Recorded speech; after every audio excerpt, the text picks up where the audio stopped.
Beep. Grand, whatever, plebeians, party people, and they mamas, as always. You know what time it is. It's time for another episode of Poetry on the Patio with Pleiades. This is episode 42, called Growing Pains, on March 23rd, 2026. We are recording here in Birmingham, Alabama again. And yeah, let's get into it. I actually do have the Clockina with me, but again, I have failed to bring her out. My bad. I continue to travel with her, although I am just struggling maintaining routines. But that is a conversation for another time, I guess maybe in a little bit, because this episode is called Growing Pains. So let's begin.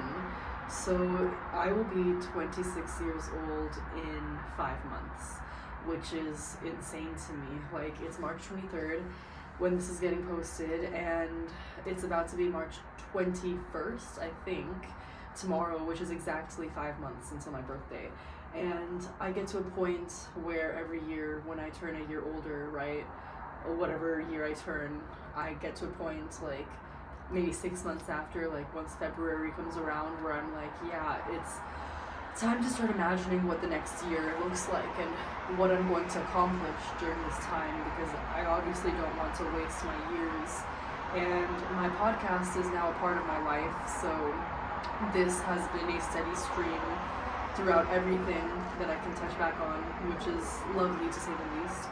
So to know that I'll be 26 with a podcast is nice, and to know that I have support in so many different ways is wonderful.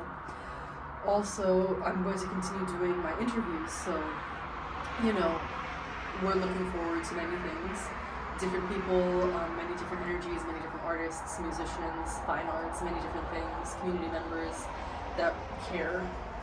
We're going to bring them all to the surface. We're going to talk to them, we're going to talk about them, so on and so forth. Also, since we're talking about some months, in 3 months, the podcast will be 1 year old, which is, again, insane. We're on episode 42 and episode 52 weeks in a year, so 10 more episodes, and we get to 1 year. And I just don't know how that happens. One moment, you're not a podcaster, the next moment you're a podcaster, and it's insane because I had 3 followers, 3 subscribers last year at this time, and you know, it's been a year, and 200 subscribers in a year. I am very thankful. I'm very grateful. I made only like 200 to 300 followers on my Instagram the first year, and now I'm at 6,000. And yeah, I can imagine that things will go up from here, and I'm grateful for that, to be making art consistently at that, you know. We were just on the Greyhound bus the other day, and when I'm going to be posting this, I'm going to be on a Greyhound bus again, because it's going to be Monday, and I'm so grateful that I am continuing to think about, again, the future with the podcast, with the interviews, because I am now at the point, you know, it took us about a year to get to the point of looking forward on the topics that we're doing, not just weekly. So now I have an idea of what the next couple of months look like, with the exception of who my interviews are going to be with, which is fine, because I've messaged a couple of people, and I love everyone that I have the opportunity to work with, and I'm so grateful to look forward to what conversations are going to come. Now, I haven't talked about the pains part of this, mainly because I always fake it till I make it. If you're on my close friends story, which a lot of you guys who watch this are, I feel like, you guys know that I always fake it till I make it, and especially these days, it's been getting exhausting. So I want to stop faking it till I make it. I just want to make it, right? So yeah, I guess, you know, I've just been thinking about how long I've been faking it, and that's hard. So 26, a time to look up. I'm getting more intellectual. I'm getting smarter, you know. That's all we can do when we educate ourselves, read books, go out in the world, see what historical events are around and what events are around in general. It's hard to push through all of the different events that go on, you know, like just a couple months ago, 2 months ago, I was dealing with the car crash and the bus crash.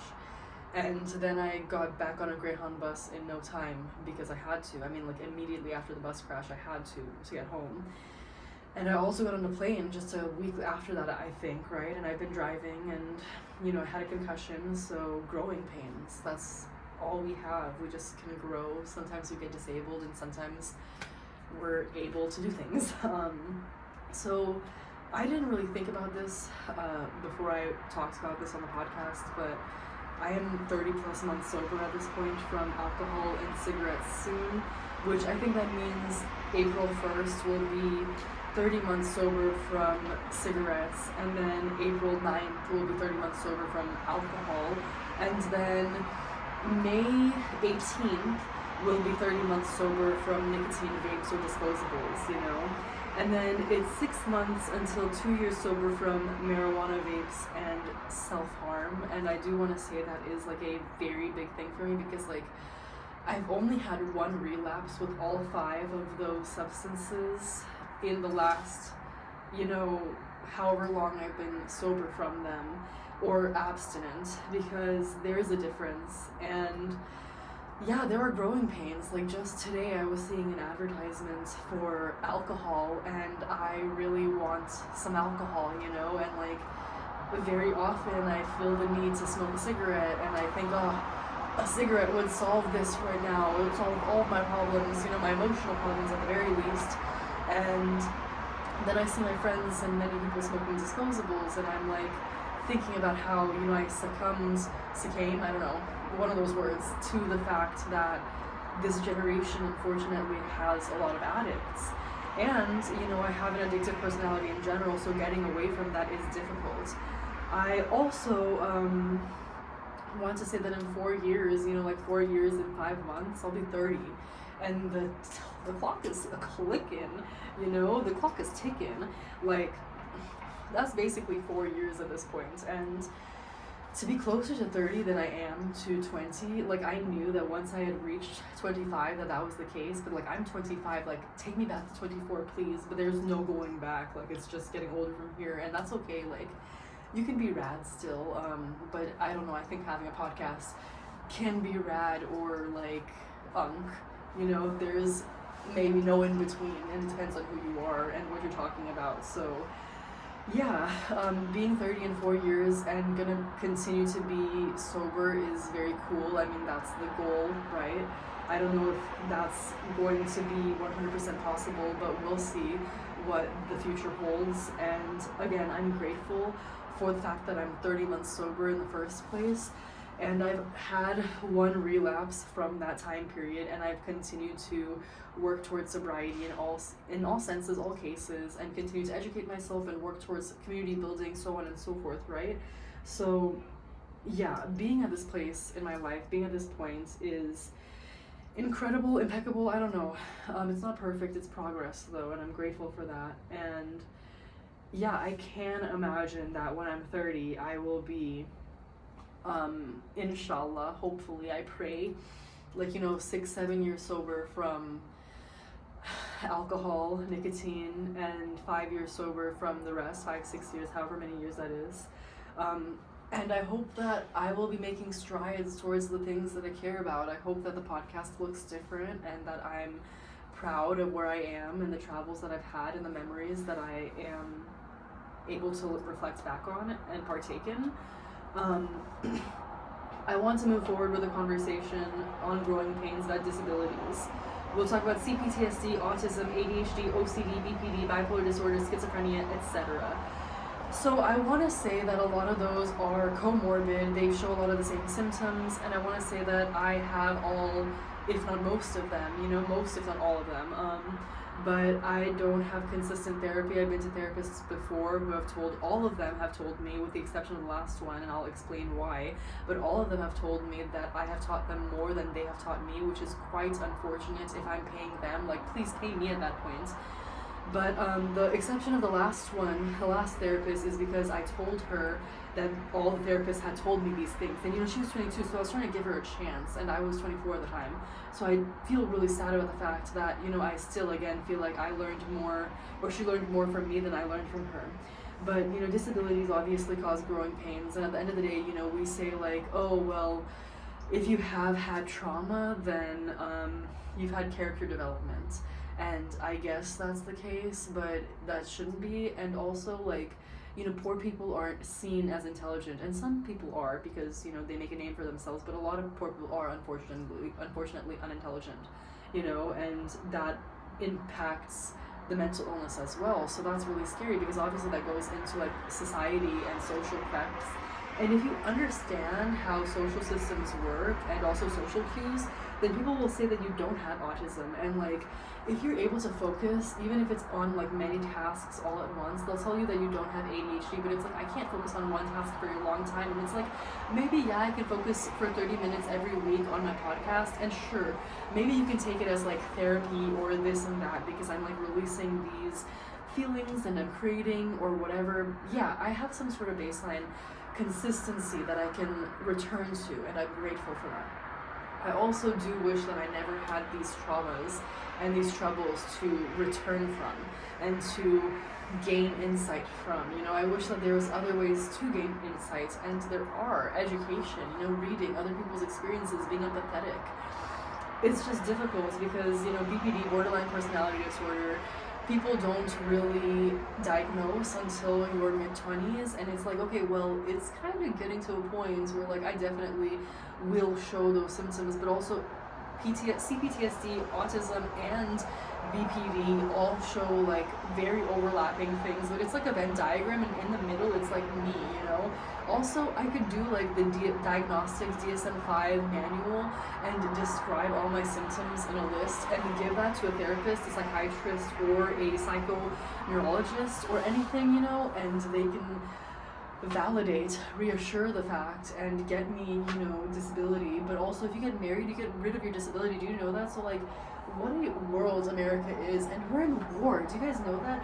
If you say to people that we're in war, they think you're fear-mongering, and also, like, we're not in a moment of peace, like, ever, I don't think. Like, in this modern world, in capitalism, unfortunately, I feel like maybe since World War II, especially, you know, especially since we've had telecommunications and technology, people have been in and out of war, even if it's been secret, you know. And it's like, now it's just overt. Now you just see it everywhere you go, and that's terrible. That's terrifying. And my schizophrenia, yeah, like, I think you can tell in my energy, maybe I'm schizophrenic, maybe you can't.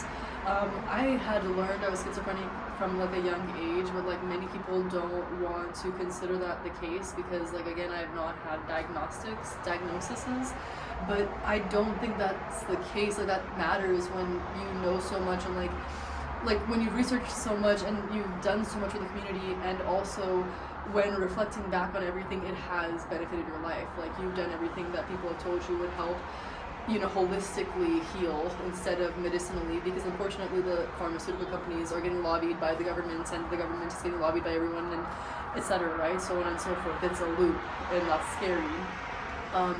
Also, you know, growing pains, arthritis, metal in arm, etc. I say etc. because, you know, when we talk about mental illnesses, we also talk about physical illnesses, and also illnesses on the very large part sometimes are invisible, so people don't notice when you have migraines or arthritis or you have metal in your arm. You know, people don't look at the fact that you have a scar going down your arm, and, you know, sometimes people care about that, and sometimes people will be there for you and they'll have empathy, but I feel like a vast majority of the world, it does not, unfortunately. The last thing that I'll talk about before we will just tell you guys a little bit about what next week is all about is that I'm tracking my weed usage again. And I don't know if I've said like those words exactly deliberately, like WEED, OIUD, but it doesn't matter, you know, like at this point, like whatever I say on this podcast goes. This is my channel, and I'm now recognizing my power more than ever. Like, it didn't take a year to get here, but it took like nearly a year, you know. I'm just grateful for the fact that I've had my journal. You know, that's insane to me that I've been able to keep this up consistently throughout all of the podcasts. I'm grateful that I've had the podcasts continuing on, and, you know, being consistent with that is another reason why I'm thinking that I'll be consistent with moving forward with tracking. And, you know, guys, I've had 5 months of sobriety in the past, and I've had other months of sobriety, so like